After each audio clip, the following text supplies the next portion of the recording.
രാവിലെ തന്നെ ഇങ്ങനെ കെട്ടിപ്പറക്കി അങ്ങോട്ടാണെന്നായിരിക്കും വിചാരിക്കുന്നത്. നമ്മുടെ ശ്രീ പോകുന്ന തൃശ്ശൂർ ടെമ്പിളിൻ്റെ ലാസ്റ്റ് ഉത്സവത്തിൻ്റെ കൊടിയിറക്കം ഇന്ന്. ഇതുവരെ ഞാൻ പോയിട്ടില്ല. അപ്പോൾ വിചാരിച്ചു ഒന്ന് പോയേ പറ്റൂ, തീരുന്നതിന് മുമ്പ് എന്തെങ്കിലും പോകണം. അപ്പോൾ തീരുന്ന ദിവസമായി തന്നെ ആയിക്കോട്ടെ. അങ്ങനെ എൻ്റെ ചേച്ചിയും നമ്മുടെ ഫ്രണ്ട് രീഷ്മയും കുട്ടി ഒറ്റ പോക്കാണ്. 12 മണി ഉച്ചയായപ്പോഴത്തേന് ചെന്നപ്പോഴത്തേന് എന്താ ഭംഗി, എന്താ വൈബ്, എന്താ പോസിറ്റിവിറ്റി, എന്താ ഒരു ബ്ലെസ്ഡ് ആയിട്ടുള്ളൊരു നിമിഷമായിരുന്നു കേട്ടോ. ആദ്യമായിട്ടാണ് ഞാൻ ടെമ്പിളിൻ്റെ അകത്ത് അവിടെ കയറുന്നത്. ഭയങ്കര പോസിറ്റിവിറ്റി ആയിരുന്നു. കയറിയ പാടെ തന്നെ ഞങ്ങൾ ഓടിപ്പോയി എത്തിയത് ഓട്ടംതുള്ളൽ. ലൈഫിൽ ആദ്യമായിട്ട് ലൈവായിട്ട് ഓട്ടംതുള്ളൽ കാണുന്നത്.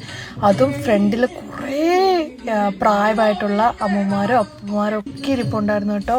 സത്യം പറഞ്ഞാൽ എനിക്ക് അവിടെ നിന്ന് വരാനേ തോന്നിയില്ല. അത് ഫുള്ള് കണ്ട് കഴിയുന്നിടം വരെ അവരുടെ കൂടെ അങ്ങനെ ഇരിക്കാൻ തോന്നി. പക്ഷേ ആ പോയ എത്രയും നേരം കണ്ടോ അത്രയും നേരം എന്നെ എങ്ങോട്ടോ വേറെ ഏതോ ലോകത്ത് കൊണ്ടുപോകുന്ന അമ്മാതിരി ഫീലിംഗ് ആയിരുന്നു കേട്ടോ. ഫസ്റ്റ് ടൈമായിരുന്നു ലൈവായിട്ട് ഓട്ടത്തുള്ളൽ കണ്ടത് കേട്ടോ. ആൾക്കാരൊക്കെ എന്ത് നന്നായിട്ടാണ് ആസ്വദിക്കുന്നത്. ആസ്വദിക്കുന്നത് കാണുമ്പോൾ തന്നെ നമുക്ക് ഭയങ്കര സന്തോഷം തോന്നി കേട്ടോ. പിന്നെ പതിവ് പോലെ തന്നെ ഉത്സവപ്പറമ്പിലുള്ള കുറച്ച് കുപ്പിവള പരതലായിരുന്നു. കുറച്ച് കുപ്പിവള കിട്ടി. അതിനുശേഷം രീഷ്മയൊക്കെ ടയർഡായി. നല്ല വെയിലുണ്ടായിരുന്നു.